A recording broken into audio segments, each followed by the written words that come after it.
కర్నూలు జిల్లా Yemmiganur MLA BV Jayanageswara Reddy BC welfare, social welfare సంబంధిత శాఖ అధికారులతో సమీక్ష సమావేశం నిర్వహించారు. గత ప్రభుత్వం నిలుపుదల చేసిన డైట్ ఛార్జీలు కూడా కూటమి ప్రభుత్వం వేయడం జరిగిందన్నారు. బీసీ, ఎస్సీ, ఎస్టీ హాస్టల్స్ నిర్మాణానికి ప్రతిపాదన చేయడం జరిగిందని తెలిపారు. భవిష్యత్తును దృష్టిలో పెట్టుకుని నూతనంగా 5కు పైగా హాస్టల్స్ నిర్మాణానికి ప్రతిపాదన చేయడం జరిగిందని ఎమ్మెల్యే బీవీ జయనాగేశ్వరరెడ్డి తెలియజేశారు.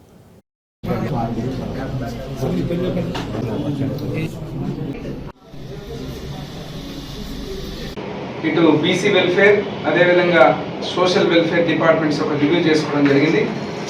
ఇక్కడికి వచ్చినటువంటి బీసీ వెల్ఫేర్ ఆఫీసర్ అదేవిధంగా జేడీ గారు సోషల్ వెల్ఫేర్ ఏదైతే గత ప్రభుత్వం కేవలం మాటలకే పరిమితం అవుతూ నా బీసీలు, నా ఎస్సీలు, నా ఎస్టీలు అని చెప్పి జగన్మోహన్ రెడ్డి గారు చెప్పిన ప్రతి మాట కూడా అబద్ధమని రాష్ట్ర ప్రజలు తేల్చి కూటమి ప్రభుత్వాన్ని అధికారంలో తెచ్చిన తర్వాత ఇక్కడ మార్పులు చేర్పులు, ఎందుకంటే ముఖ్యంగా డైట్ ఛార్జెస్ ఏదైతే ఉందో గత ప్రభుత్వంలో పెండింగ్ పెట్టి తీవ్రమైనటువంటి ఇబ్బందులకు గురి చేసిన పరిస్థితుల్లో ఇక్కడికి వచ్చినప్పుడు బీసీ వెల్ఫేర్ ఏదైతే ఏప్రిల్ 2024 వరకు అన్ని డైట్ ఛార్జెస్ కూడా వేయడం జరిగింది.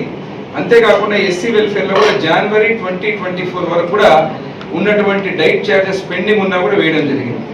మిగిలినటువంటి డబ్బులు కూడా మిగిలిన నెలలు కూడా రానున్న రోజుల్లో అతి త్వరలో వాటికి అన్ని కూడా క్లియర్ చేయడం జరుగుతుంది. అంతేకాకుండా ఇక్కడికి వచ్చినప్పుడు మీరు చూస్తే మామూలుగా ఏదైతే ప్రొక్యూర్మెంట్ ఏదైతే మనకు సరుకులు పిల్లలకు భోజనానికి సంబంధించి సపరేట్గా వేరే వెండర్ దగ్గర మామూలుగా డిపిసి ద్వారా తీసుకునేటువంటి పరిస్థితి ఇప్పుడు మన ముఖ్యమంత్రి వాళ్ళు చంద్రబాబు నాయుడు గారు అదే రకంగా నాదెండ్ల మనోహర్ గారు మంత్రివర్యులు ఈ ప్రభుత్వం వచ్చిన తర్వాత సెంట్రలైజ్డ్ ప్రొక్యూర్మెంట్కి వెళ్ళడం జరుగుతుందని చెప్పి చర్చ కూడా చేయడం జరిగింది. అతి త్వరలో ఆ యొక్క చర్చను కూడా కార్యరూపం దాల్చే విధంగా ముందుకు తీసుకోవడం జరుగుతుంది.